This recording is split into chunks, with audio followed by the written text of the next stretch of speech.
to achieve the objective. President Muhammadu Buhari has approved the appointment of an interim managing director and executive directors for the Bank of Agriculture.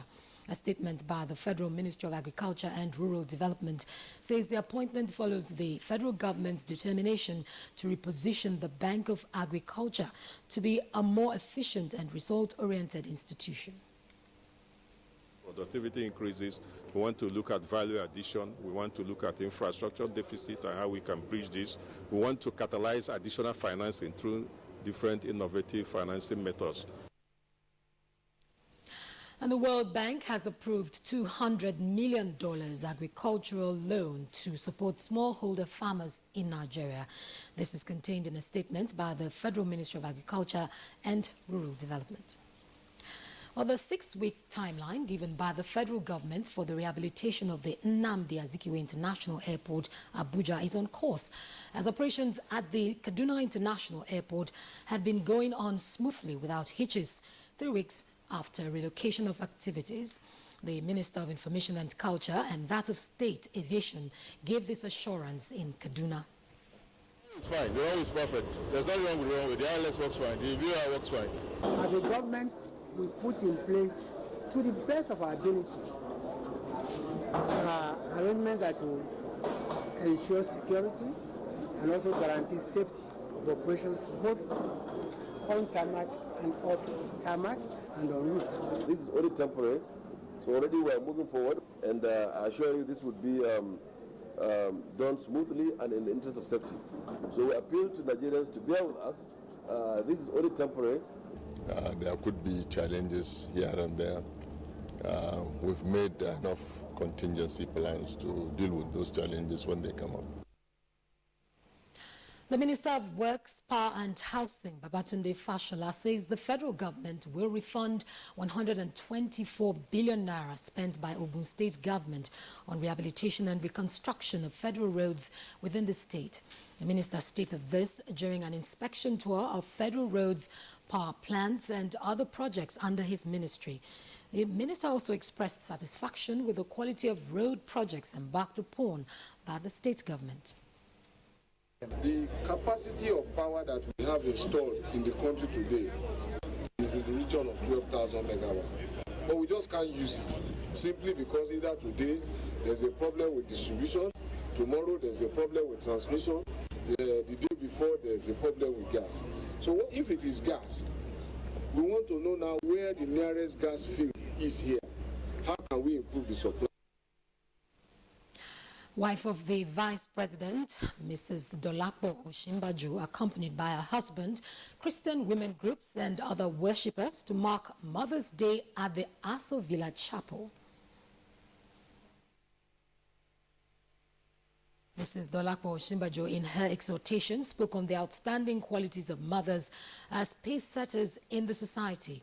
She urged mothers to inculcate the right values in grooming their children to make them responsible citizens. Interesting and they're very spectacular indeed. We thank God for this day to celebrate mothers. And my role model, mother, in scripture, is a woman whose name is not even mentioned at all. She's found in Proverbs 31 from verse 1 to 10.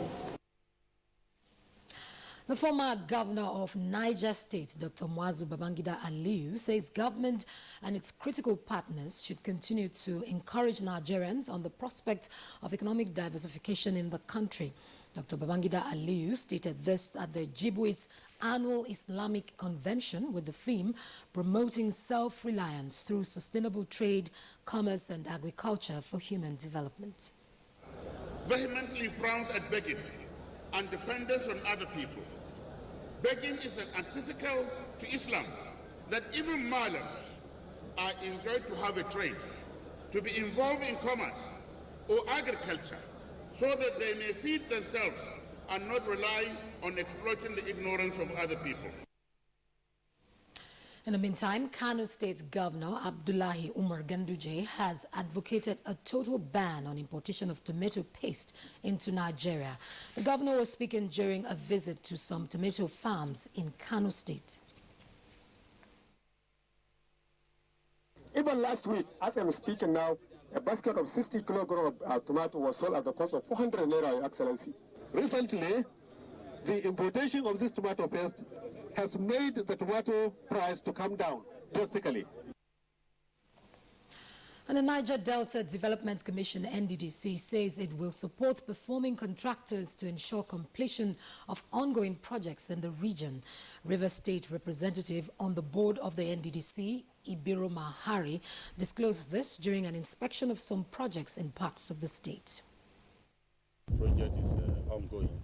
I'm impressed so far what I've seen. The contractor is on site. That means that he's determined to complete the job. So that's my happiness.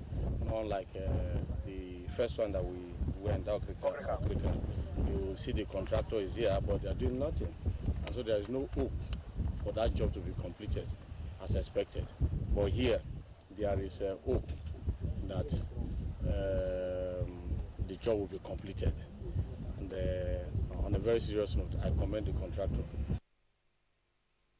Jigawa State is leveraging on the federal government's universal health coverage initiative with the establishment of a functional primary health care center in each of the 27 local government areas of the state. Governor Mohammed Badaru Abubakar launched the program at a symbolic inauguration of a health facility. The hospital will be upgraded to the status of specialist hospital. The construction of General Hospital Benunguru is ongoing, while a new specialist hospital will be built in Hadeja as well. Well, that's the news for now. Claire and Kingsley will be back after this break. If you hear a bomb explosion or gunshots of an active shooter, that might be a terror attack. At such times, always remember 3 action words: run, hide, report. Don't try to run towards the terror scene to save the situation, because there might be a second bomb blast or another attack. Run far away and take cover. Make sure you are safe first. Yes, it is in our nature to sympathize over the hurt, but remember, only trained personnel can help in such situations. When in a secured environment, promptly call relevant authorities and help will come. For anonymous reporting, call 09630-3250-5 or 0813-2222-106. If you see something, say something. Nigeria unite against terrorism. This message is brought to you by the Federal Ministry of Information and Culture.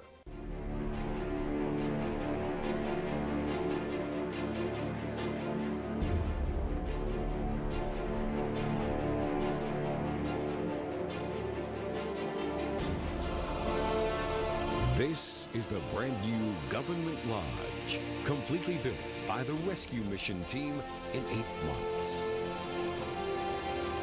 The lodge, which was designed by Governor Rochas, is a beacon for architectural ingenuity and is fitted with state-of-the-art facilities. It is deserved of the great people of Imo State.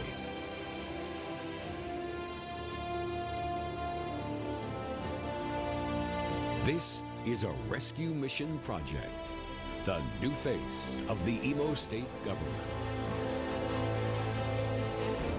The Imo Rescue Mission. Imo must be better. I discovered something that took all my period worries away. New and improved Always Ultra has a comfortable top layer, an extra super gel for extra super absorbency. No stain, no check, because gel won't sleep.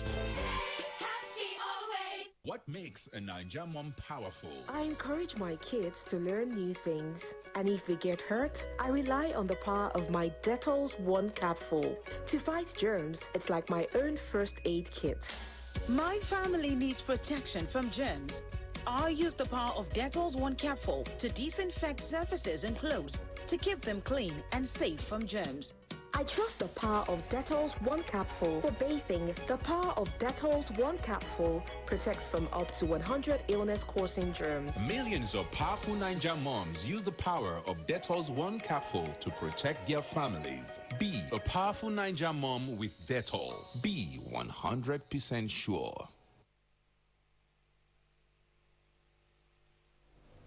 Right, business news will take its turn now.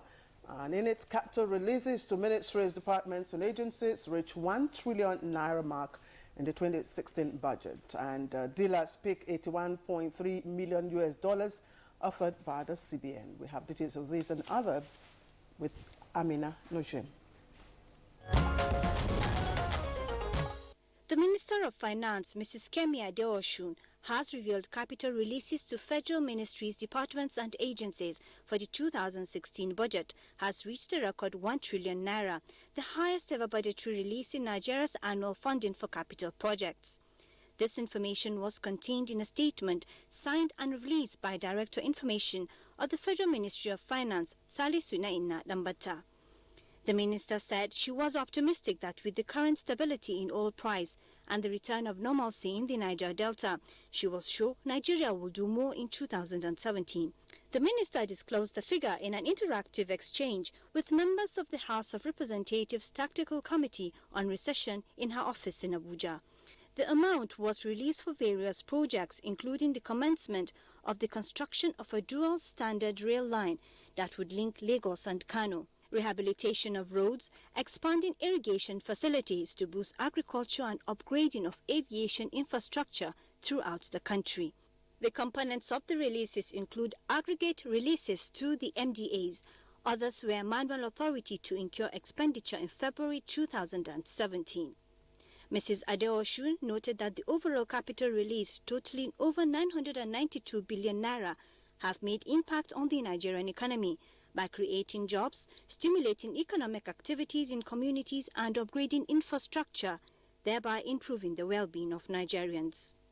And in other developments, following last Thursday's Forex wholesale auction, the Central Bank of Nigeria on Friday, March 24, 2017, concluded transactions on the sum of over $100 million earlier offered at the interbank market to meet customer demands, out of which authorized dealers were only able to pick 81.347 million naira after the initial bid for 91 million.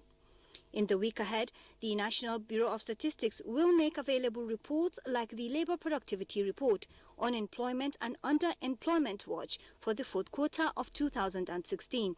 The Labour Productivity Report will provide an insight on how real incomes fared in the fourth quarter of 2016. And the stock market report for the week ending March 24, 2017 indicate a total of 1.309 billion shares worth 10,323 billion naira in 13,042 deals were traded last week by investors on the floor of the exchange, in contrast to a 1.029 billion shares valued at 7,980 billion naira that exchanged hands last week in 13,441 deals. The financial services industry led the activity chart with 1.139 billion shares valued at 6,028 billion naira traded in 7,518 deals, thus contributing 87.01% and 58.39% to the total equity turnover volume and value. The consumer goods industry followed with 71.209 billion shares. The third place was occupied by the services industry with a turnover of 29.390 million shares worth 24,594 million naira in 258 deals. Trading in the top three equities, namely Continental Reassurance PLC, Custodian and Allied Insurance PLC and FBN Holdings PLC, accounted for 565.746 million shares worth 1.450 billion in 914 deals, contributing 43.22% and 14.04% to the total equity turnover volume and value. Next is a graphic summary of Friday's closing figures.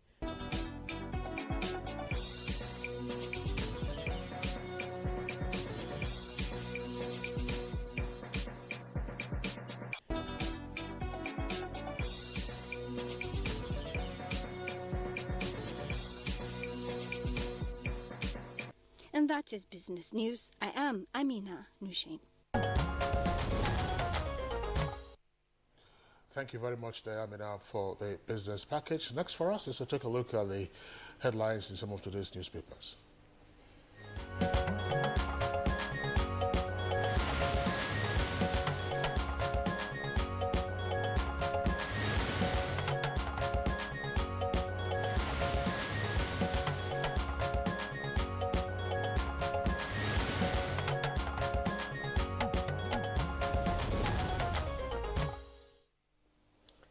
All right, and our newspaper review for today is, I'm sure you know who I'm talking about. Maya, good morning. Claire, how was your weekend? Well, thank God it was Women's Day yesterday, Mother's Day. Yes, we all respect our mothers. We pay them their respect for their care. Good morning, Kingsley, and good morning, Nigeria. Yeah, Maya, pleasure to have you join us. As I said, yesterday was Mothering Sunday, and the day for us to honor our mothers and our wives and our daughters and sisters who will also be mothers, we pray, someday soon. All right, so let's take a look at the front pages of some of the papers that we have with us this morning, beginning with the Authority newspaper. The Authority newspaper has as its lead story with a kicker 2016 budget. MDAs have received 1 trillion naira capital vote. Details of that can be found inside and from the front page, and the details jump to page 2. Of course, the story is attributed to the federal government, a statement issued by the Ministry of Finance. And below that, you have land grabbing. That's the second lead story. Protest in Anambra community. And then the photograph on the front page, of course, shows members of the Catholic Women Organization of Sacred Heart, Gwagwalada, at the Thanksgiving Mass to commemorate Mother's Day celebration, which took place yesterday. And, of course, that was in Abuja. Above the nameplate of the Authority newspaper, there are 3 other headlines. I'm not involved in any certificate scandal. That's according to President Buhari. That's on page 5 in greater detail. APC is the platform for Igbo presidency. That's according to Agenti. Details on page 37. And Hayatu's ally, El Amrani, quits CAF. Details inside. Claire. All right, let me quickly take the front page of Daily Trust. There's actually an interesting read on the inside page, but I'll leave that for later. The lead story on the front page of the Daily Trust is controversy stokes envoys conference, and it comes with 2 riders, organizers, List Obasanjo as host, and ex-diplomat's cake. You want to find out what this is all about, you can, of course, it's right there on the front page. It continues on page 5. And of course, there are trending stories at the bottom of the paper, and federal government releases 1 trillion capital naira vote. That's highest in history. And Abuja Airport runway to be ready ahead of deadline. And Sheriff McAfee Peace Pact suffers a setback. Details of that, it's on page 41. But a disturbing story, of course, that broke yesterday. It's also on the front page of this paper, and just a little below the nameplate. Meningitis, death toll hits 21 in Sokoto. And that, of course, like I said, was in the news last night. And that's about the outlook of the Daily Trust newspaper for now. I'll be going right inside later on now. Yes. Claire, meningitis, this time where we have excessive heat, it is always the period for meningitis. And so far, Sokoto State has reported that the death toll has increased from 7 that it was to 21. The Commissioner for Health for Sokoto State, Dr. Balarabe Kakali, says that the local government affected Kebe, Bodinga, Wamako, Gada, Dange, and Shuni, as well as Tureta. So far, about 330 cases were reported, but screening had indicated that 40 were actually meningitis, others were severe malaria. So far, a team of 15 meningitis team have been deployed. They comprise about 150 health personnel, and they are to visit the 23 local government areas. Meanwhile, also in Katagum, Bauchi State, there have been reported cases of 2 suspects. So we need to be very careful, and their advice is that avoid sleeping in overcrowded rooms. That is way to stem off meningitis. Meanwhile, the story that was read about the budget relates to the indication from the Office of the Honorable Minister of Finance that the contribution money releases from the budget 2016 has nearly reached 1 trillion. In fact, the specific figure, if I could quickly go to it, is 900, wow, where is it? Yes, here we are. 929 billion. So it's almost 1 trillion.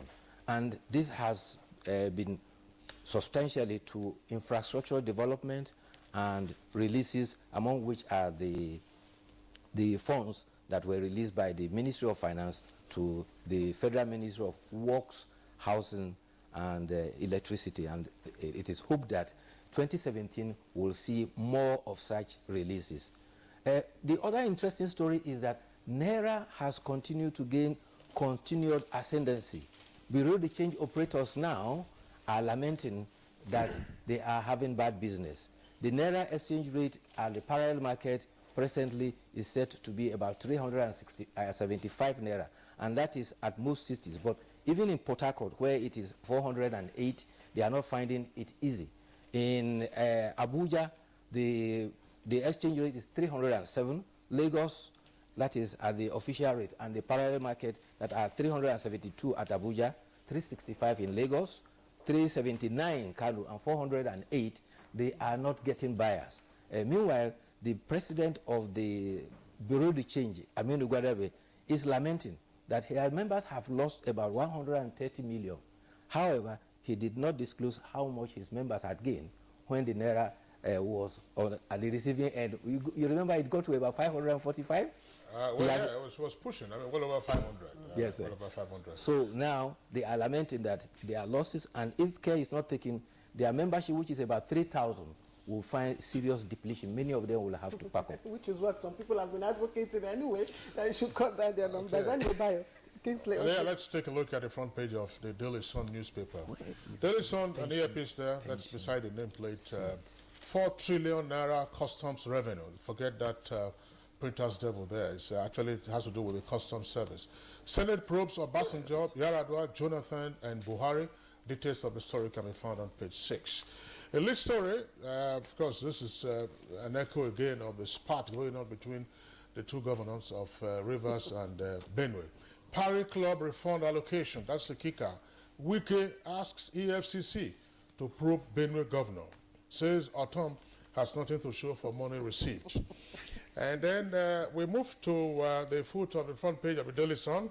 Federal government moves to convert illegal refineries to modular plants. And that's on page 30. On page 8, we won't protect Ali and SGF to disrespect National Assembly. That's according to APC. And restructuring, more important to us than Igbo presidency. And that's according to Ohaneze president. Details of that story can be found on page 9. Okay, and finally from leadership, well, all the stories we've talked about. Just to mention, of course, that leadership has that story on federal government sets new record. Releases 1 trillion naira for 2016 capital budget. It has a breakdown there coming as riders. MDAs get 870 billion naira, and Adeosun says we will do more in 2017. Of course, 2017 budget she refers. That should be it for now. If we can just quickly do a review so that I take the last. We are quickly two stories. The one that Kingsley read. The Publicity Secretary of the All Progressive Congress, Bolaji Abdullahi, says that the party will not support its members to accord any instances of disrespect to the members of the National Assembly. This was after they held a caucus meeting with the APC. Meanwhile, the concern for respect is also raising suspicion. The State Senate Committee on Custom and Excise and Tariff is also to investigate alleged revenue leakages in the custom.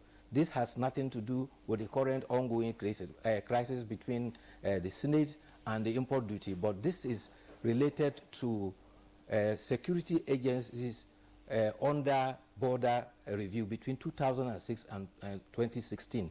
There are instances whereby Form M was supposed to be completed, and most often than not, it was not done. Senator Hope Uzodinma, who is the chairman of that, is leading that investigation. And talking about respect, I think everybody is beginning to learn their lesson. Public officers must endeavor to communicate with mutual respect. Talking down at one another or looking down at the other is what we are having in the spats between members of the National Assembly and head of agencies. Public office conduct must be one of mutual respect. Bayo, thank you. Just before we round off, of course, we'll be taking our commercial in a short while. Sign languages, that's on page 30. And on page 30, you find sign language, 2-hour parking, 7 p.m. to 9 p.m. And one is wondering if that is actually a 2-hour parking, hour or 1 hour. So, and it says you might need a calculator. And of course, that is on the page 30 of Daily Trust. If you recall, well, of course, it was a sad incident that occurred 41 years ago when Dimka attempted to overthrow the Murtala Obasanjo administration. February 13th. Yes, February 13th, 1976. When he made a school broadcast, he said that a dawn to dusk curfew had been imposed. Usually it would be dusk to dawn. So that's the reverse of that. So he said dawn to dusk. So the entire country was supposed to be in lockdown mode during the daytime, and he and his fellow travelers were supposed to be out there operating. There are other papers. We'll take a look, and of course, I'm sure you can find them further on in the newsstands. Bayo Atoyebi, thank you for being with us this morning. Thank you very much for having me. All right, good morning, Nigeria. On the network service of the Nigerian Television Authority, we'll take a short break now.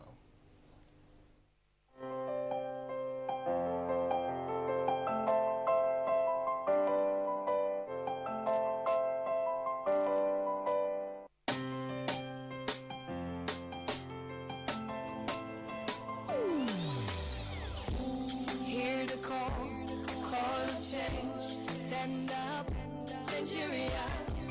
Change is here and it's going to stay. Change begins with you. Oh yeah, make we go. Go to so let the change begin from within. Look at you, Ogeruola. Change begins with you and me. Change begins with me. Change begins with me.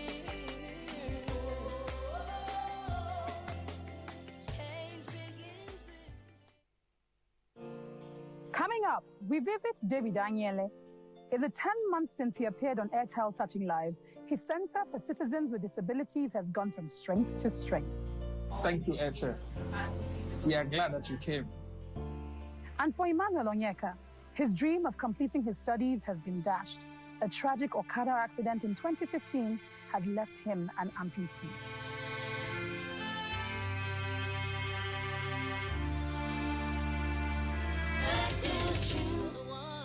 Touching lives.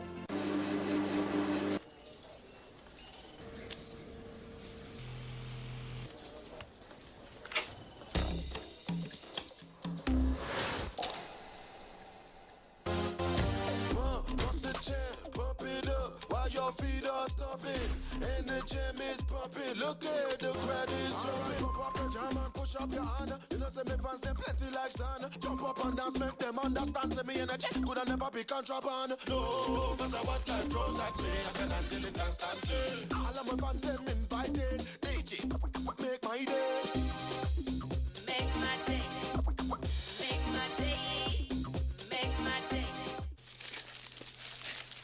NTA Properties Investment Company Limited, a subsidiary of the Nigerian Television Authority, specializes in creating comfort in all areas of life, such as real estate investments, that is, land, houses, and office spaces, mass leasing, savings and loan scheme, household items and car loans, and so much more.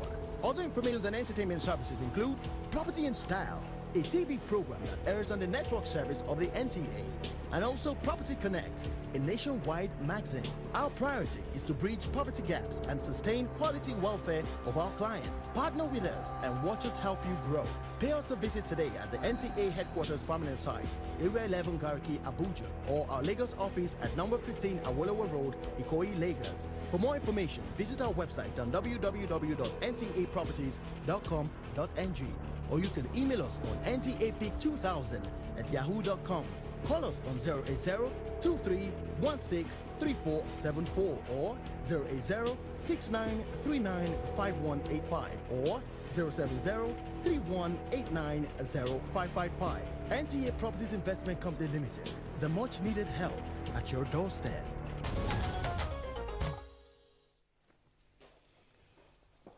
right, it's time to set the ball rolling. And of course, if you've just joined us, you're on to Good Morning Nigeria.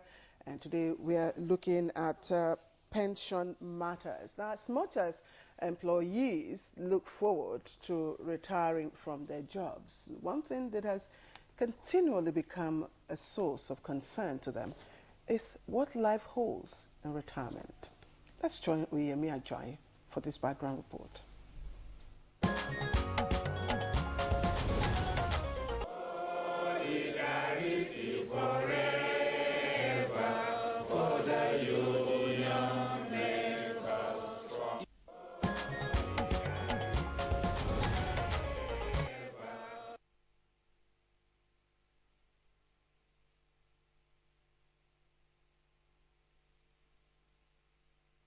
All right, we're sorry for the jerk in that background report introduced by my colleague Claire, but we'll go straight away into the subject matter. We know what the issues are, and we have guests with us here in the studios to discuss the beleaguered pension administration system in the country, in spite of the reforms introduced first in 2004 and then later by way of amendment to the Act. We've been joined right now in the Abuja studios by Mrs. Adafil Ugochukwu. She's Head of Policy and Strategy Directorate at the Pension Transition Arrangement Department, PTAD. And of course, she's sitting in for the Executive Secretary of the Pension Transition Arrangement. Mrs. Phil Ugochukwu, our pleasure to have you join us on Good Morning Nigeria. My pleasure also. Good morning. And then we also have with us here in the studios Mr. Wilson Ideva, who is Managing Director of Premium Pension. It's one of the pension agencies, one of the pension companies that operating under the current arrangements. Mr. Ideva, pleasure to have you join us. Thank you so much. Thank you for inviting me. Okay. And Chief Adeniyi Okunade is Deputy General Secretary, Nigerian Union of Pensioners. He also joins us here in the Abuja studio. Good morning, sir, and welcome. Good morning. Thank you. Okay, well, let's begin, this conversation by backing up a bit again and saying, look, since 2004, there was some glimmer of hope that the ugly scenes that we used to find of pensioners loitering around, littering the streets, some of them, of course, having to find temporary shelters in makeshift shacks and elsewhere, particularly in state capitals as well as here in Abuja, whether they were retired military officers or retired civil or public servants. It was always an ugly sight to behold senior citizens who had put in no fewer than 35 years or who had retired or had been exited the service. Now, 13 years on, it would appear that in spite of the reform of 2004 and the amendment 10 years later, the problems continue to linger. From the perspective of the stakeholders and the operators of the system, let's begin with Mr. Wilson Ideva. What are the challenges bedeviling pension administration in spite of reforms? All right, thank you so much for that remark. You know what it used to be before 2004, where we used to have long queues on almost all the major streets in Nigeria, where people retire and they are not too sure when they'll be paid and how they'll be paid. But that has largely been corrected. That has largely changed. It's a reform that has to take some time. There has to be a gestation period. But what we are having now from my perspective is that people are complaining that they are not being paid. It's not what they expect. The issue is not whether they are being paid. They are being paid as I went due, but they are saying that, look, the amount I'm being paid is not what I expect to be paid. So those are the challenges we're having, and that can be addressed over time, and I'll come to that as we go on. All right, let me direct my question to Chief Adeniyi Okunade, the Deputy General Secretary, Nigerian Union of Pensioners. Chief, we have, different types of pension schemes being operational. Of course, we have the old derived benefit scheme, and then we have the contributory pension scheme. Which of these schemes are you having issues with, and what is the nature of the issues that you're having? Well, I think the contributory pension scheme came on board to correct the irregularities in the old scheme. And we say that there's a little bit, or that there is some improvement in the administration of pension in Nigeria, particularly in the area of removal of corruption from the scheme. In the old scheme, particularly when we have the pension tax team, when billions of naira was stolen from pension fund, that is no more today. And we say that pension is being paid regularly, but there's still a lot of work to do. There's still a heavy burden, a heavy load of unpaid arrears of pension in Nigeria, which government has to see to. Papa, the arrears, unpaid arrears, that's the one that has to do with the old pension scheme, isn't it, Papa? Yes, please. Okay. What about the new scheme? Do your members have issues with that? We have issues with it because people are still complaining that there are some complaints about the new contributory pension scheme, which has some key legs, and we want to urge government or the office in charge of that area to look into the complaints and make necessary corrections, because when you contribute and government contribute, we expect that there should be no more pains, there should be no more agony, there should be no more complaints. Well, we see how these complaints here and there. The government and the agencies should please try as much as possible to remove these complaints and take necessary steps to see that things run smoothly. So some of your members were at the Federal Ministry of Finance a couple of weeks ago, of course they were protesting and demanded the payment of their gratuity and pension arrears. Exactly, and yet you're saying that, well, of course, we have seen some noticeable improvement in the payment of pension. What was the whole purpose of that demonstration?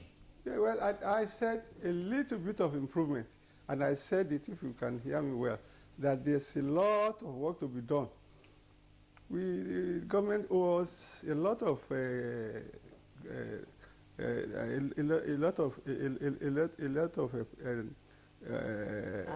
arrears. And for instance, the TAD is now going around the country to do verification.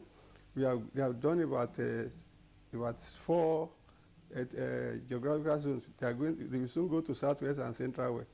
And before that, they took from the head of service a heavy burden of unpaid arrears.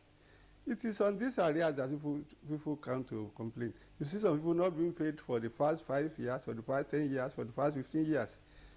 And these people has the right to come out and complain. It is not when the wrong impression will be seen when you see they are paying regularly monthly. But what about the arrears, a low backlog of arrears, which are still outstanding? We want to appeal to government to clear these arrears. For instance, the 33% is there, which they have not paid. 18 months for civilians, and about 15, a lot of arrears for the police. CFO has been paid, police has not been paid, they have been paid only 3 months.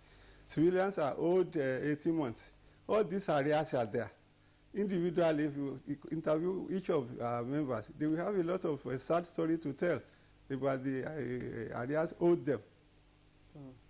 All right, Papa, thank you. We'll just pause you for the moment and get back to Mrs. Phil Ugochukwu. Of course, he's representing the ES Pension Transition Arrangement Directorate. We've listened to Baba talk about, years of unpaid arrears, and I'm sure he's also talking about unpaid harmonized, pension benefits and all that. And Peter is supposed to, perfect these issues, perfect the transition, so to speak, and eliminate some of those, hurdles, that they pass. So what exactly is happening with regards to, those that are supposed to, benefit from the older scheme? Okay, thank you. Just like Baba had said, we've been working very hard to settle the arrears. We've done a lot from last year up until date to reduce the 33% in particular. As he had mentioned, just a few months are still outstanding. And it's when you also say few months, okay. Let us be precise. You know, okay. How many months? It's few months. You know. So we have for the civil service about 18 months arrears for the 33%. For SIPO, which is for the paramilitary, that has been totally paid off. We have the parastatals, who we have about 56 months arrears, and then the police about 39 months. Now, we're coming from arrears that were inherited from the old offices. They spanned over 48 months in arrears, plus the harmonization, including other arrears not all tied to the 33%. We've reduced that, and it's as government provides the funds that we apply it to reduce. Once we get more funds, we'll pay off the balances. All right, Mrs. Phil Ugochukwu, you listen to Chief Oguade, you talk about, that's Petard now having undertaking verification in 4 of the 6 geopolitical zones. When are we going to see an end to the endless cycle of verification? Well, we are looking at trying to complete our verification by the end of this year. We've done the police. If I could just give you a bit of background on what we've done the police segment. We've also completed SIPO fully. Between those 2 segments, we have about 36,000 pensioners. For the civil service, we have about 97,000 pensioners, and we're almost halfway done. The only sector outstanding is the parastatals sector, and we are looking at the end of the year to complete this. And we've promised our pensioners that after this round of verification, there won't be any need to come out to do this verification again. We're taking a different approach to it. We're taking their biometrics, we're digitizing their documents, and we're storing that on a database. And that hasn't been done before. So there'll be no need for them to come out anymore. Even while we're doing this verification, we're taking extreme caution in making sure that their welfare is taken care of. If you've heard some of the feedback from pensioners, we provide conducive environments for them, food and water, and with the support of all the state governments for the areas that we've gone to.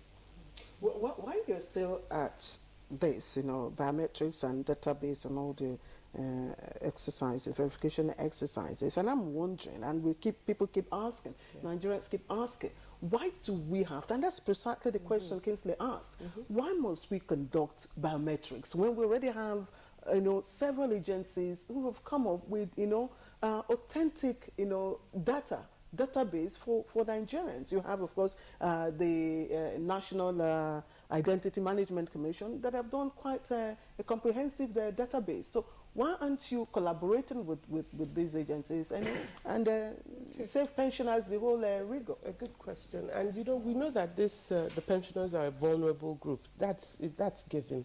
But what we find is that the data needed for the computation of pensions is a bit different. It's not just to get their biodata. We need to get their records of service. We need to get those documents, because it's the documents that tell you what they're entitled to, their arrears, whoever might be their NOKs, whatever complaints they may have. The documentation is a bit different. So what I had said earlier, for instance, is that we need to capture the documents, and that's where we authenticate the pensioners. We have collaborated with the National Identity Management Scheme in the past, but then the 2 databases they're not the same. How much of a hindrance or challenge is our poor documentation culture affecting, precisely what you're doing? I've been in the field. I've been in the field doing the verification. Beyond poor documentation culture is the age of the pensioners. Time has passed. Some born as early as 1932, retired 1986. So we have a lot of tattered documents, incomplete documentation, and that incompleteness is what hinders, the computation process and the accuracy. There are bad documents, but I wouldn't say it's all that bad, and that is why we need to digitize. And when I say digitize, each and every document is scanned onto the database for preservation. and then we collect photocopies again and keep them, file them into our archives. It's been tough, but I think we're getting by. Well, was it necessarily the case that part of the haphazard documentation we had in the past provided an opportunity for the kind of fraud and graft and cheating on senior citizens that we saw was rampant? You may say there's a link, but I wouldn't say that is the total cause. Remember, we're coming from a system that was purely manual. Most things were being done manually. And for example, now we have 223,000 pensioners under management. If you left those pensioners under management where in the past where they had manual processes, it's difficult. You need to go back and retrieve file after file to address any issue. So I wouldn't say it's the total cause. Just maladministration being one of it. Those offices probably didn't have the necessary infrastructure to transition into technology. That would have made things a lot. So after the verification, what next? After the verification is computation. Now computation... I'm waiting for your attention. Hold on, let me explain. Let me explain. Yes. Oh my God. While verification is going on, the pensions do not stop. There are two different issues. Their pensions do not stop. And the verification process is to enable us to build an accurate database. The computation is also an internal process. It has nothing to do with the pensioners. What we do is to recalculate the pensions. Through that process, we find some people who have never been on the payroll. We put them back on the payroll. We find people who have been underpaid, and we up their payments. Those that have been overpaid, they are brought down. All this is an internal process, and it goes on behind the scenes. Okay, at each of the stages of these exercises, do you require the physical presence of the person involved? You do require the physical presence. Yes. Mr. Ndidi Ideba, in your opinion, at this point in time in the history of the world, do we still need this kind of verification exercise? Yes, we do, because it's... For pensioners? Yes, for the old scheme we do, because they don't have the background record. That's the difference between the CPS and what they are doing. Under the CPS, when we register you, we have your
Then we have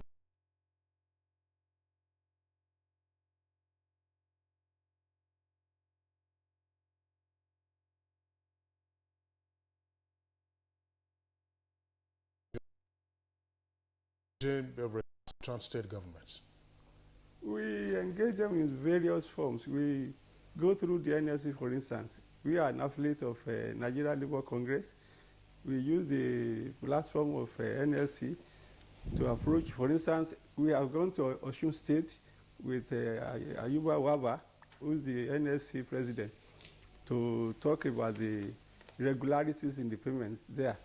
But it appears nothing serious has not been done. And we went again to Imo State to appeal to, we even shut down Owerri one time in respect of salaries and payments. But, and the governor put an agreement on paper that is going to improve the lot of pensioners and workers, but he has not done anything. Now. But do you think that those state governments, deliberately do not want to pay pensioners their, entitlements? Or do you think that they have even more,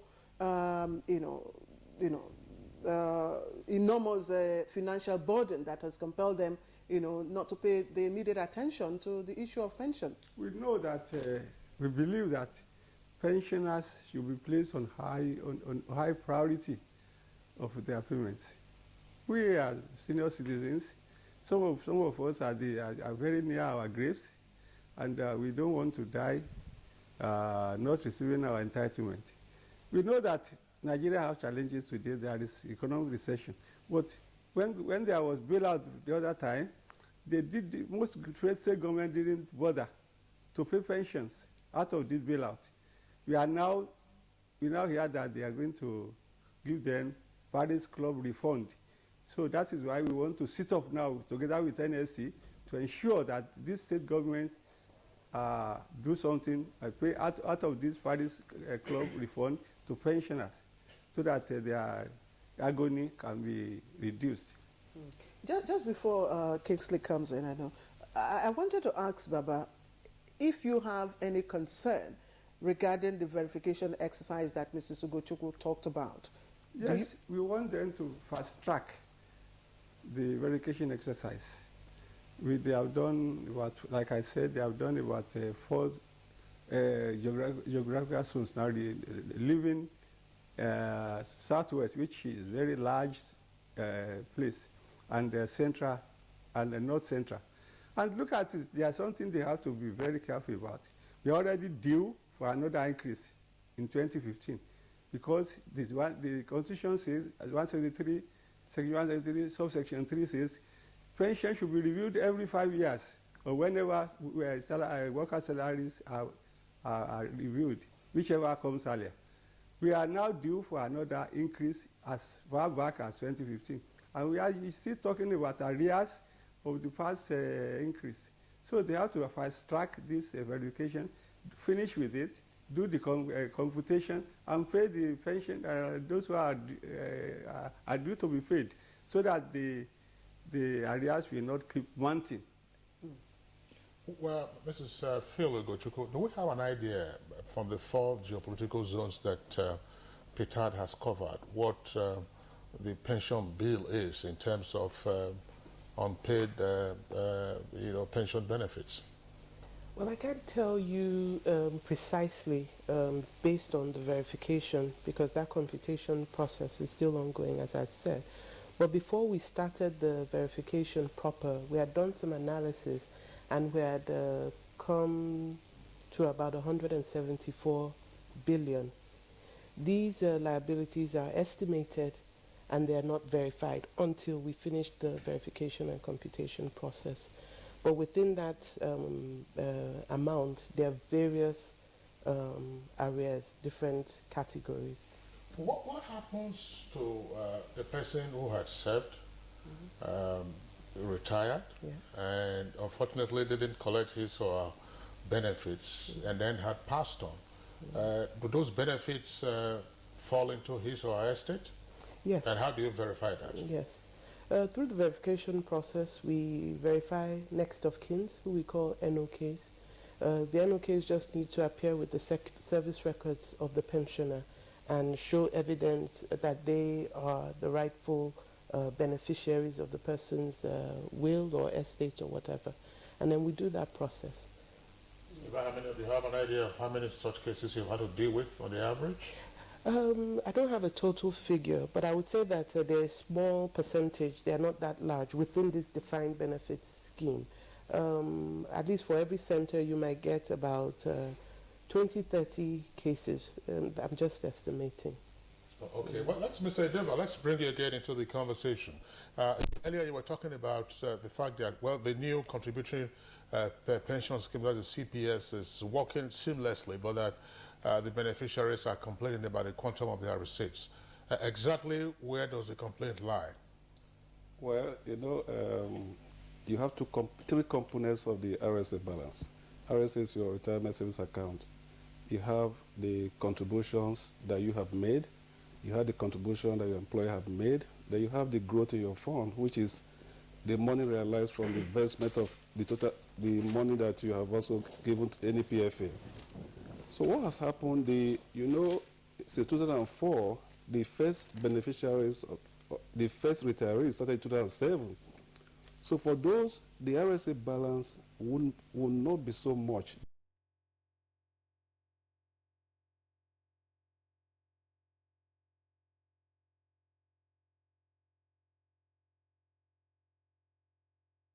The accrual right for the service you have worked, if you have joined before 2004, the money will be transferred to your PFA. Because the money was transferred as computed, there was no return investment on those money for the earlier retirees. So what we are paying them now, most of them, they are saying that what they are getting is a bit lower than what they expect. So that is the complaint. But for those who will stay longer in the scheme, for instance, for the young school graduates who are just joining maybe this year, next year, and you work for 30 years, seamlessly your money will be enough to support you. So that's the complaint we are getting, and we're also advising that, look, there are some things you need to do before retirement, pre-retirement, and after retirement. So that's part of our duty, and we're helping to discuss that with individual retirees to help them plan their life upon retirement. Well, you talked about investments. I mean, there are returns on investments by various PFAs. What happens if a PFA goes under or a PFA goes into some risky investment and, everything goes up in smoke? Okay, that's the beauty of the scheme. Under the scheme, you have a separation of duties. You have the pension fund administrators, which is the PFA. You also have the pension fund custodians, PFCs. Then you have our regulator, National Pension Commission. The money you contribute sits with a PFC. So, for instance, if a PFA goes under, your asset, the PENCOM will require that the asset should be transferred to another PFA. So you've lost nothing. So for the return, in terms of investment or whether you go into risky investment, that will not happen because we have what you call investment guideline. And that guideline is strictly being enforced and strictly being regulated. Every day we return what you call, we send what you call valuation report to PENCOM. Under this valuation report, every of our investment we have done by PFA is submitted to PENCOM, and PENCOM looks at it. If they feel that you have done something wrong, you are going to be sanctioned heavily. And no institution wants to be sanctioned. And that is the beauty. That's why you have seen that there's a little bit of stability under the new CPS, because we're highly regulated. I think we're the most regulated industry in Nigeria, if not in the world. Every day I have to submit different report to PENCOM. Everything I'm doing, they know. For instance, if I place money with First Bank, and a PFA B, C, D placed with First Bank, because we have to submit valuation report to PENCOM, they see all the placement. If every person is placing 90 days and doing 15%, and you are doing 10%, they will call you and say, what happened? Why is, and especially if it's the same amount and the same tenor. So you have to answer them why you have invested below the market rate. And if they are not convinced why you did that, you will be sanctioned for the difference, and that difference will be transferred to the RSA account for the individual account holders. Are you suggesting that, pensioners or contributors rather, can take assurance that all is well. Look, in spite of regulation, we have systemic failures. In spite of regulation, we have boom and bust in economic cycles. And there are countries where, for instance, pensioners sometimes have been alarmed, by the direction of their economy. Are we, in any way, likely to contemplate a look into economic challenges that might hobble, pension fund investments? Sorry, precisely, Kingsley. Maybe I should just put it in a layman's question. Yes. Break it down. How does we've been in economic recession? We are getting out of it, and of course, some people have had, salary cuts, job losses, and of course, low, economic growth. So, how do all this affect, the pension system or industry? Well, let me start with the last question. If people are losing job, it means that the contributions are going to be reducing, because if you lose your job, your employer can no longer contribute for you. And it also means that, under the new scheme, if you're out of job for the first 4 months, after 4 months, and you cannot get a job, you can go to your PFA to ask for 25%.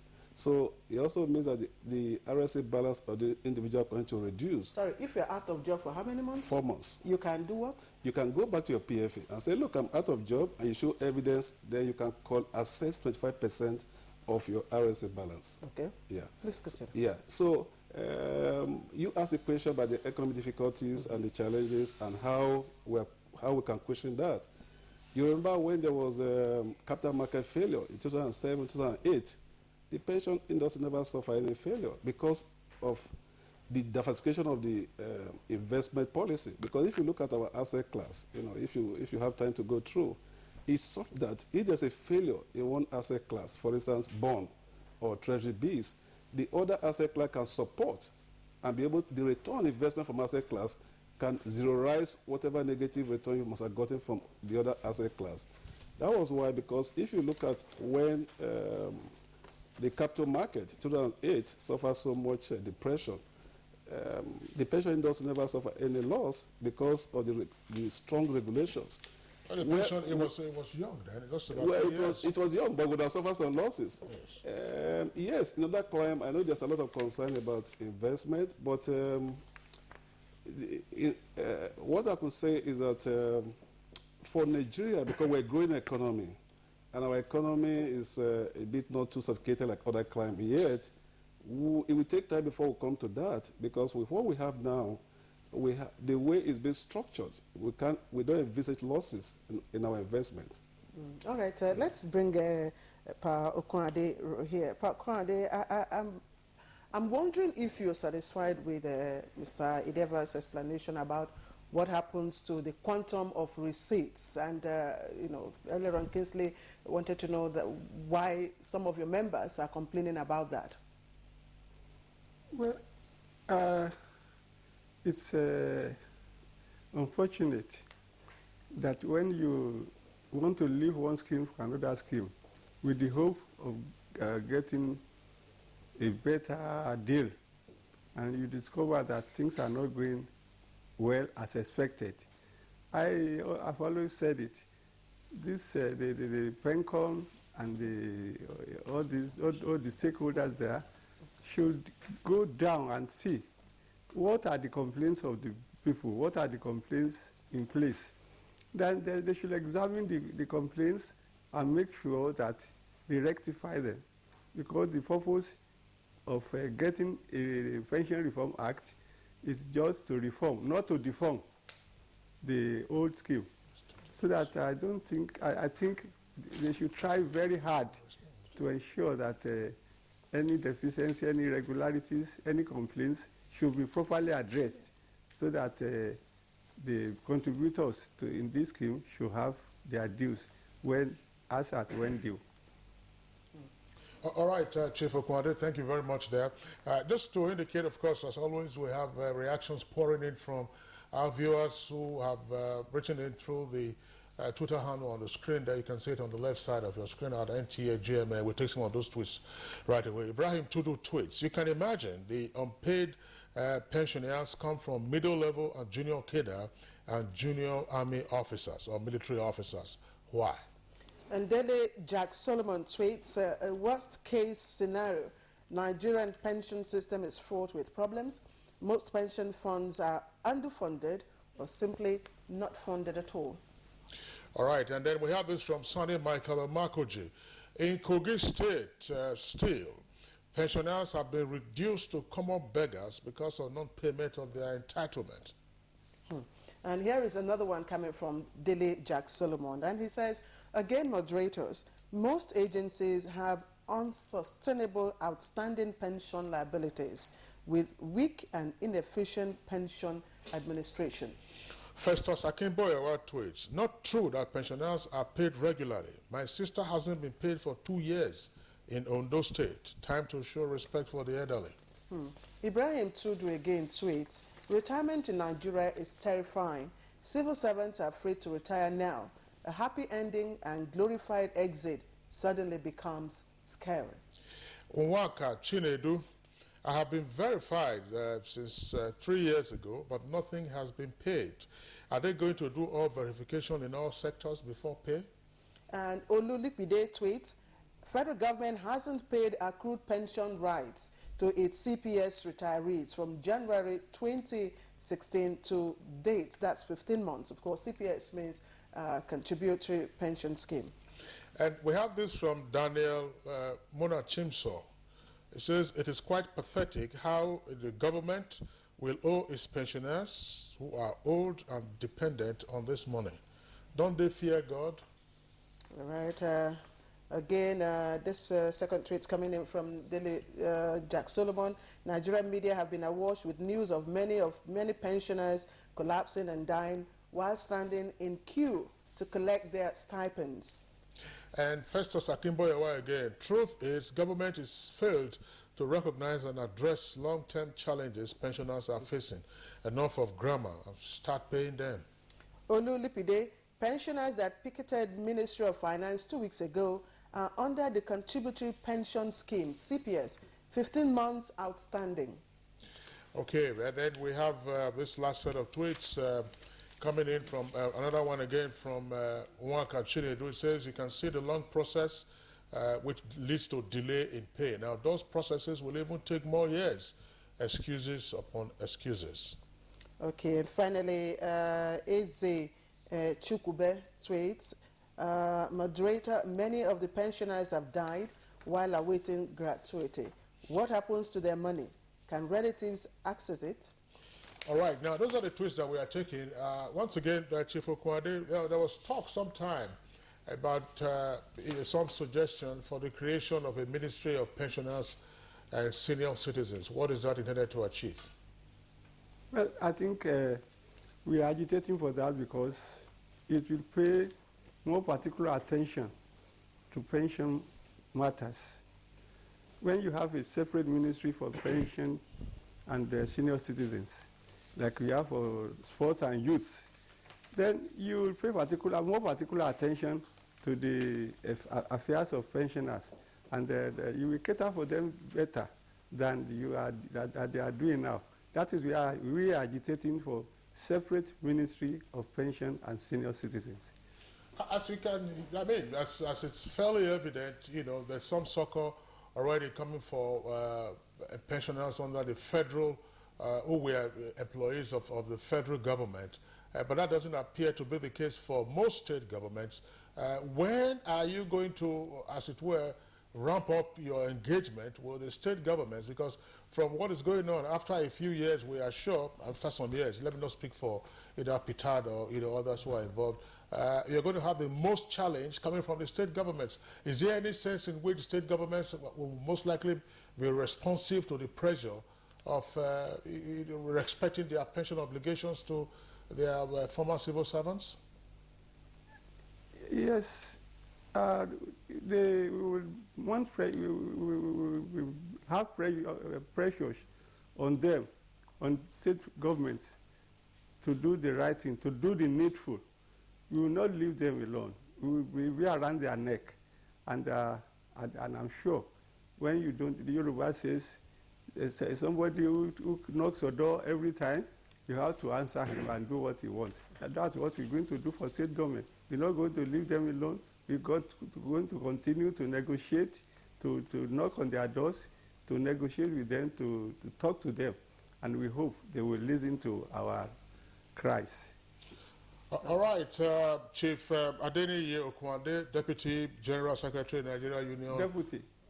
Deputy, that's what I said, sir. I said Deputy General Secretary, Nigeria Union of Pensioners. We'd like to thank you for being up early to be part of this conversation. And thanks a lot for your contribution. Thank you very much. All right, so we'll take a short break. When we return, we'll have another guest join us while we still have the Managing Director of a pension fund, as well as the Head of Policy and Strategy Directorate of PITAD.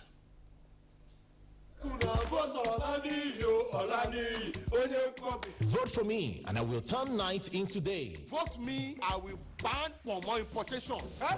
Everybody will start eating turkey and chicken. Put me in power, and I will bring winter to West Africa. I'll turn all the taxi into plane.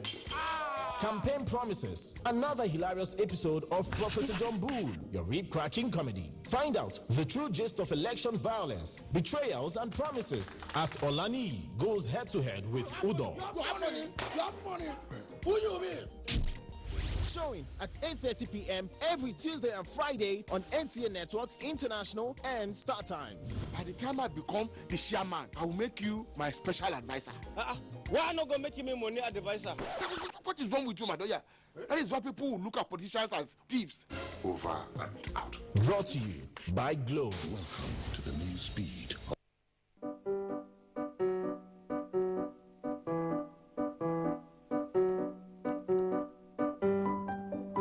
The Imo Twin House is one of the first projects embarked on by the rescue mission team led by Governor Rochas, with a view to constructing befitting offices for the Deputy Governor and the First Lady of Imo State.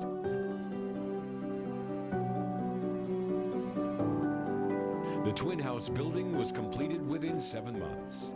The Deputy Governor, the First Lady, and their staff now have quality standard offices to enable them to carry out their duties conveniently.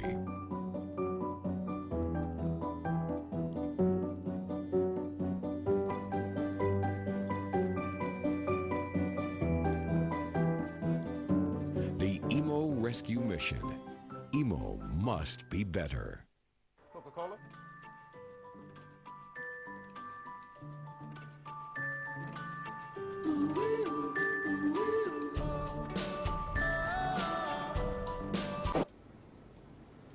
Oh, it's happy hour. So, you want a free Coca-Cola, but you have to drink it here.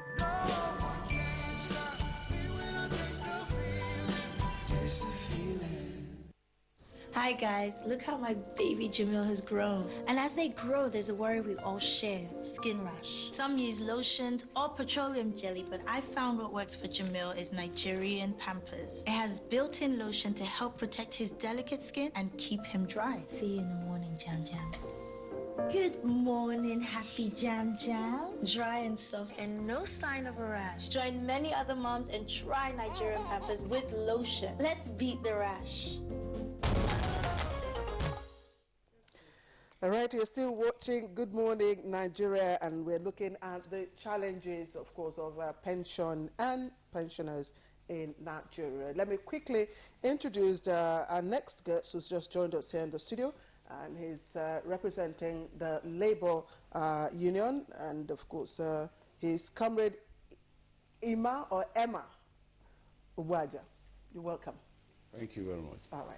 And let me quickly, Kingsley, if you permit me, let me quickly throw my question to Mrs. Gochukwu here. Mrs. Gochukwu, earlier you were talking about the different,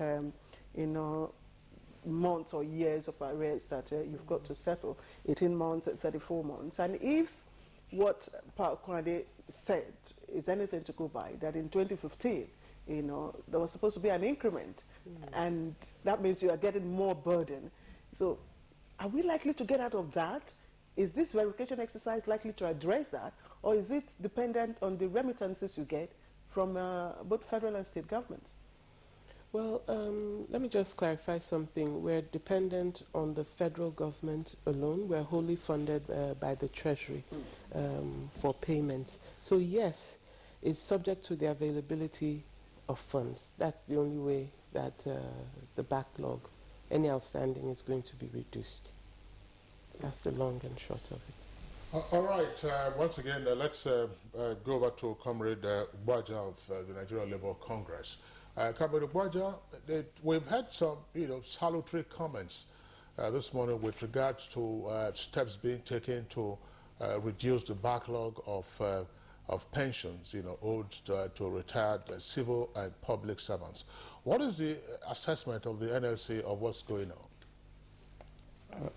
Thank you very much for having me, and clearly kudos to NTA for taking up this issue. For a long while, the pension issue had always been treated like the Igbo people will say in one of the proverbs that if you're carrying the dead body or the coffin of someone that is not related to you, it looks like firewood. That's why, that's how the pension issue had been treated over time, that allowed us to have the level of backlog and the pressure we have now. But clearly it's become a very strong issue for the Nigerian Labour Congress. We are determined to take it on the same way we take on the issue of arrears of salary. And clearly, no time do we allow arrears of salary to go beyond 3 months without people crying out. But for pensions, it's sad that we have issues of pension arrears up to 2 years, 3 years. When people bring it down to 18 months, they then now make it look as if a miracle has happened, and therefore 18 months is termed as just a few months, and that is the challenge we've had. But for us, we have regularly what we do is negotiate, and the moment you bring an issue on board, it becomes easier to discuss, and then it becomes easier to get the people to pay attention to it. On the level of arrears, the worst culprits are the state governments, majorly the state governments, and that is why for a while now, each time the issue of Paris Club money is mentioned, the following phrase that goes with this is that the president has instructed that it should be used to clear arrears of salary and arrears of pension. And we have monitored the implementation of that, but because of the huge pile-up, it's always like a little drop in the bucket. It's not able to fill up the huge vacuum that is in there.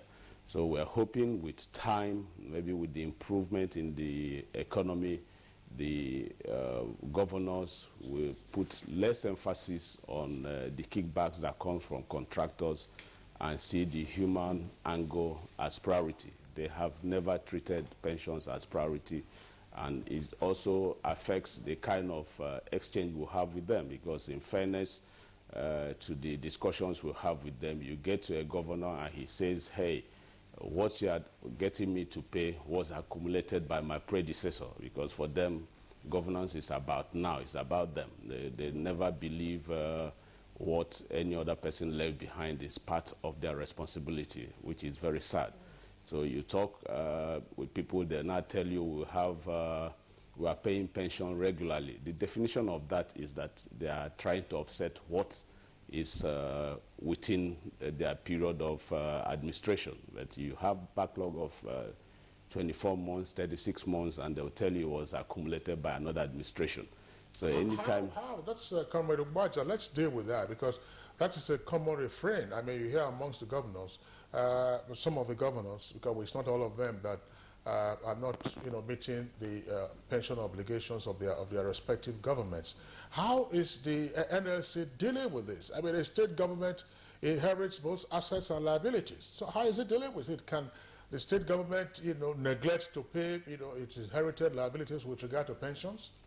In the negotiations we've had with some of them, the way we have tried to help structure the discharging of this responsibility is to get them to maintain consistently the one that has fallen due within their watch, while also giving us a timetable with which they can offset the backlog they claim was done by someone else. So we'll have a situation where they pay 3 months of arrears in addition to a current pension that has fallen due, and then the next month they pay maybe 2 months or 3 months arrears in addition to the one that has fallen due.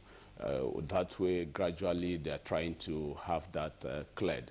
And we have then also tried for those of them that are very willing and sincere, because the economic pressure has made most of them to try to be open, because what was coming from the Federation account had become too small that they find it convenient to let you know what it is, because at the end of the day, they know both you and them will find it difficult using it to solve any problem. So what we have is a situation where they're incorporating the labor representatives, pensioners in the administration of what is coming in from the Federation account, so that way it is distributed in such a way that at least you see something coming into the pensioners, you see some remuneration coming to the workers. That's exactly where we are at right now. Okay, let me still remain with you, Comrade Abuja. You know, sometimes at national events, we are made to recite our national anthem, and as we all know, part of it, you know, reminds us that the labors of our heroes past shall never be in vain. But, you know, it appears the labor of our senior citizens have not really been, you know, taken seriously by some state governments, and specifically Imo State, because Pakwade was specific on Imo State. What exactly, or how exactly, is labor dealing with the issue of pensions in Imo State? If you have watched us closely, you will realize that we did shut down Imo State for almost 3 days. All in a bid to put some pressure on the governor to see need to begin to take pension issues very seriously and workers' salary issues very seriously. What has come out of it? He's one of the, will I call it, the proponents of people who now tell you to come and see what you have gotten from the federal government. So if they throw the allocation from the Federation account, then they have a committee that sits with the AUP, the NLC, and his management, finance management team in the state, to then agree as to what distribution will take place to try to reduce that. But clearly, you are seeing a situation where there are gratuity areas of 10 years in Imo State, particularly. Imo State has gratuities that have not been paid for 10 years. They have pensioners that have been in arrears for 4 years, 5 years. So he particularly was the one who brought up very highly the fact that to him he's doing his best, because when this was being accumulated, people did nothing. But that pressure is on, and as long as we are sure the resources are coming in, because now we do see the one they don't declare is what they call their internally generated revenue, because that one is not, you can't access independently, because that or the Federation account we can always get. They have been positioned right now to collect the Paris refund. Yeah, that one, even with the directive from the president, we're already on ground waiting for the thing to arrive, so that the sharing formula can also, what they don't accept is to use it solely to pay. You see some of them even boasting of the tactics they use. They're calling religious leaders, they're calling traditional rulers, they're calling everybody and say, hey, we have gotten 8 billion, and these workers are saying the entire 8 billion for this state should be given to them. what will go to the rest of the state. And when they bring such blackmail, we move away from the realm of negotiations with an employer to fighting blackmail of people telling you that 1% in the state wants to take the entire resources of the state. It's as bad as that, but they don't consider what them as less than 1% in the political class are also taken away from the state treasury. So we are on ground waiting for confirmation that the money has left the federal coffers to the states to negotiate with them. But we'll have terrible cases in Imo, in Bayelsa, in Oshun. We have serious pressure from the government not really taking pension issues as seriously as we want them to do. What's the status with Kogi State? Because we understand, somebody just mentioned Kogi State now. Yeah, Kogi is also a bad case. It's another state where pension matters are also not taken seriously.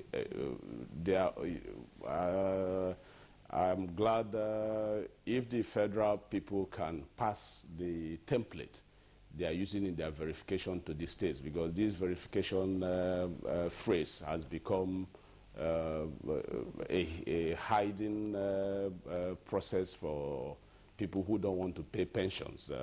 For the states, it's a continuous thing. It's never ending. And as long as it's on, you don't get paid. As long as that verification is on, you don't get paid. But if that can be done with the seriousness it really needs, and then the certainty that it will be a once-for-all exercise, then we might be willing to let it ride. But for the states, it's become a shield for them to put the monies to other use and pretend they are doing verification. All right, Comrade Abuja, thank you very much, Claire. It may very well be the case that some pensioners will be praying that the receipts from the Federation account should continue to dwindle, so that the collective arrangement of the state governments inviting stakeholders, NUP, NSC to say, see what has come, or let us religious leaders, and but they should also open up the IGR so that they can have access to that. Comrade Abuja, thanks a lot. But let's return to Wilson Ideva. What is the response of state governments to the new pension arrangements? In most cases, we are dealing with the arrears. We understand some states have not keyed into the new arrangements. Exactly. Is this not likely to accumulate problems for them when they eventually decide to key in? Or exactly how is this playing out? Well, the National Pension Commission has been going around the states, encouraging them to enact a law or an act that will align with the Pension Reform Act 2004 as amended. I think so far about 12 states, Lagos State, quite up to date, Jigawa State, Kaduna State, I think Rivers, Delta have also enacted law, and other states are in different stages. Because it's in their best interest to key to the CPS. Because what's happening is that under the pension arrangement, it's going to be very difficult for any government to meet pension obligations as when due. Because what is happening is that the pension is a provision they make. It's not being backed by fund. But under the CPS, you have a situation where if you are remitting regularly, your account is being backed by fund. So it's in the interest of the state. It's like postponing the evil day if you keep delaying. So PENCO have gone around, I think, to almost all the states, and I think different states are at different stages. And PENCO will be in a better position to speak on the different stages of the state. But we as pension fund administrators, we have been meeting with state government, meeting with the heads of services and the labor union, trying to encourage them. Look, we don't want this to continue. Let's address this now so that people who are just entering the service, over time, they will not fall into the same trap. Like what we are hearing about people being owned by 4 months, 4 years. And you wonder how will those people live? So it's quite pathetic. But we believe it's in the interest of the states to key to the CPS. All right, Ideva, thanks. Let me quickly go back to Comrade Abuja.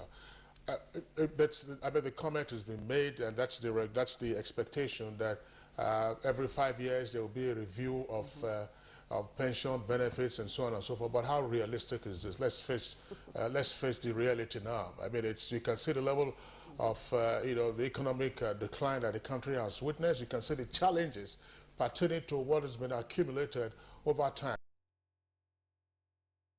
Benefits is that not going to entirely cripple the system and then have a rollback of whatever gains there have been? Not exactly. It was a well thought out policy, a well thought out position because of the danger of having pensions or salaries moved by quantums of 100%, 200%. A regulated or defined period was to help bring it within international best practices where you have salaries or pensions increment take place within the percentage of unit percentages, 3%, 4%. But because we allow it to flow for 18 years, 20 years, by the time you hear of minimum wage review or pension review, then you are then talking in terms of 100% review. But if it's done routinely in every 5 years, what will be the increment might not be as colossal as when we leave it to lie for a while. That was the thinking behind that.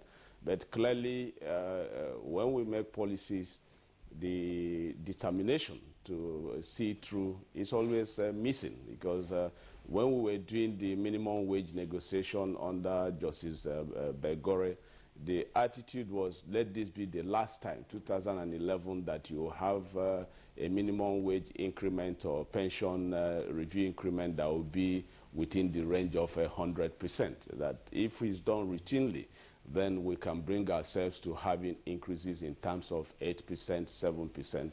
But the 5-year review period has already elapsed, and we are still wondering, can we even get to the dialogue table to review? Because none of it is cast in iron. We go for dialogue. If you have facts and figures and positions that makes it look impossible to review, of course, the people you are negotiating with are not robots. They're going to listen to you.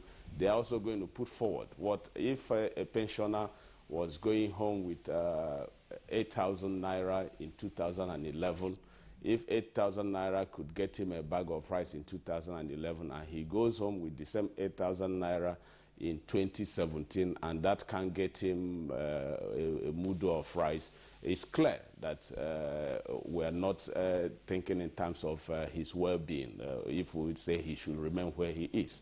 So clearly it's a function of negotiation. Is what we meet at the negotiating table, both parties will then find a middle ground.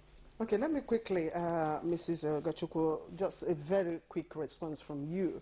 How genuine, really, apart from remittances from the federal government not coming on as it went due, how genuine are pension fund administrators? Because I ask it because the integrity of some, have really come to question, and I'm sure you are aware of the recent allegations, against the former ES of PITAD. Well, when you say pension fund administrators, not too clear, because like PITAD, we're not necessarily a pension fund. But you're a custodian. We're neither a custodian also. We do operate like a PFA, but we're just established to manage the pensions for the old schemes, which we've consolidated. So it's just PITAD. Yes, PITAD, but you're also managing, the funds. Yes, but then you asked the question about how genuine are the other PFAs. So Generally, just understand me in a generic sense. Okay. Yes. Like Mr. Ideva has said, I've looked at the industry from outside. If I would put PITAD on the external. Before we got in here, I also asked him the question: what are they doing to assure us that our pension remittances will be there for us when we retire? And he did give the same response that he gave here. He gave me confidence, I would say, and I would add that the regulators are really on top of things. PENCOM is really on top. Without the regulator, I'm not sure we can really weighed the strength of the industry at all. They're doing a good job. I think that's nice. All right, Mr. Edova, well, of course, you already responded to that question in part, but we do know in this country that some employers are notorious for not remitting payee, which is pay as you earn. That's personal income tax. Yeah. Under the contributory pension scheme, do PFAs have also to deal with recalcitrant employers that do not send in their counterpart contribution? Well, there's a little bit of difference because under the CPS, the individual employees are involved. You know your money is involved. Your money has been deducted. And if your employer is not remitting your money, you have obligations to report to your employer, to your PFA. And your PFA will in turn report to PENCOM, and PENCOM will send a recovery agent. And most times the sanctions they pay, over 50% of their matter standing. Do you have such reports lodged with you? On daily basis. Oh, I see. So you saw the same level of recalcitrance? Yes. But the difference between that and the payee, no person will bother to report. But because I know I'm involved, I will certainly want my remittance to be, I want my fund to be remitted, because the day I receive my money, it's being invested. So the earlier they return my money for me, the earlier I get my investment, I get return my investment. So we do encourage them to ensure they're on top of the game. All right. Wilson Ideva, Managing Director, Premium Pension Limited, would like to thank you for your contribution to our discussion this morning. Thank you so much. So we'd like to appreciate Mrs. Adafe Ugochukwu, who is Head of Policy and Strategy at the PITA, that's the Pension Transition Arrangement Department. Thanks for being with us this morning. All right, and also we'd also like to appreciate Comrade Ima Abuja, who came in here for the Nigeria Labour Congress. Thanks for your insights. Thank you, sir. Next for us now is sports.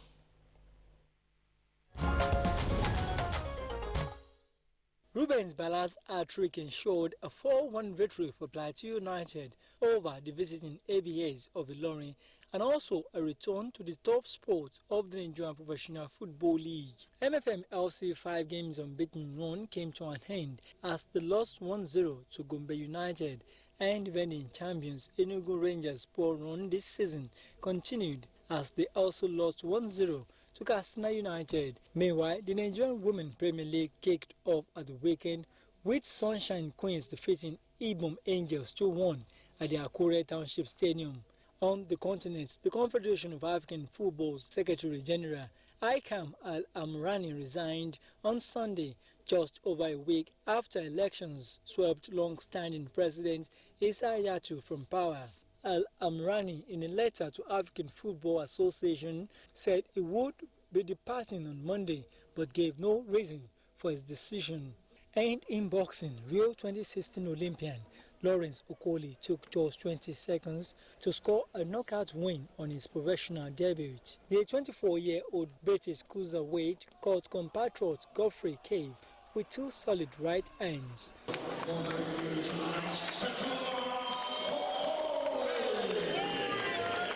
And in tennis, Britain's Joanna Konta trashed Pauline Permetier of France in straight sets to reach round 4 of the Miami Open. Game set match. World number 1 Angelo Kukeba came back from a breakdown in each set to beat American Shelby Rogers 6-4-7-5. In the men's single, second seed Kei Nishikori of Japan beat Spanish 25th seed Bernardo Verdesco 7-6, 6-7, 6-1. And there's another one. All right, we'll move on to arts and entertainment, and Uyemi Ajayi is our guide.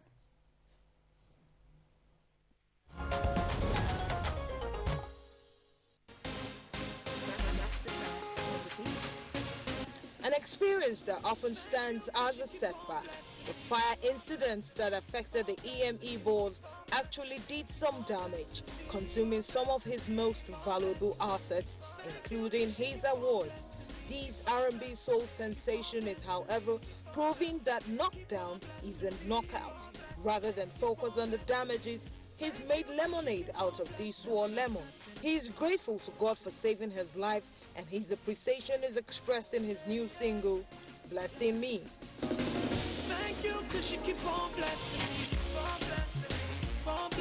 Wellington illustrates his rising from nothing to something. Yeah, I'm Do you like what you see? No need to they jealous me. It's Papa God blessing me. Thank you, cause you keep on blessing me. Still talking music, but coming from an unlikely quarter. Boss within the entertainment circle says Nollywood icon Chinwe Talagu may be releasing a music album soon. If you are surprised, then I guess we're on the same page. The 5-track album, according to his handlers, will be more comic in nature. Petals and roses, stilettos and a graceful demeanor. Betty Irabo is graceful at 60.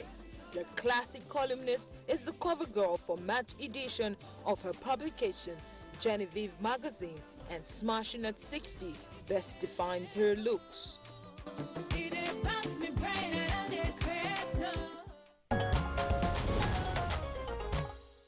All right, thank you very much there, Shaji, for arts and entertainment. Now let's go over to the foreign scene to pick up some developments around the world. Militia fighters in Democratic Republic of Congo have decapitated about 40 police officers in an ambush in the central province of Kasai. Fighters from the Kamwina Sapu group attacked the police convoy. Kasai Assembly President Francois Kalamba said 6 policemen who spoke the local Shiluba dialect were freed, but the rest were killed.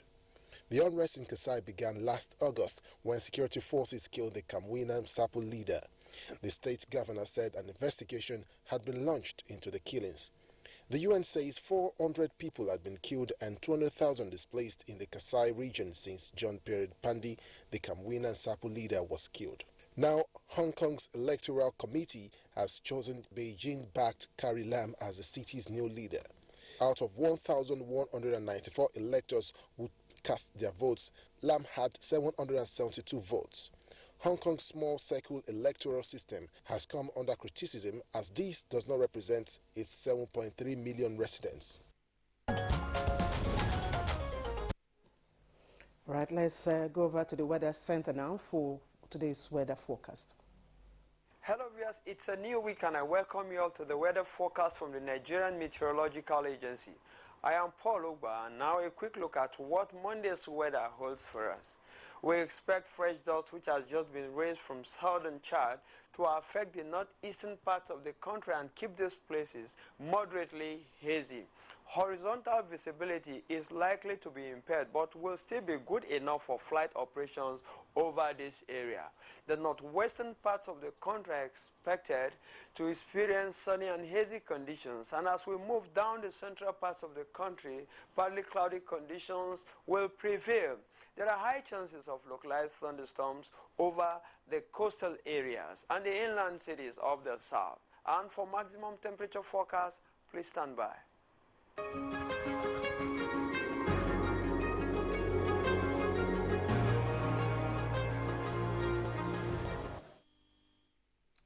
Right, we can only wish our pensioners well and keep our fingers crossed that, of course, the state governments will do their part and pay their entitlements in due course. That's how we round off today's edition of Good Morning Nigeria. We'd like to thank you, and for all of you who watch and keep watching, this is for you. Thank you. We'll see you tomorrow. I'm Kingsley Osadolo. I jointly, of course, in expressing our appreciation for your being with us today. See you tomorrow, same time, 7 o'clock in the morning.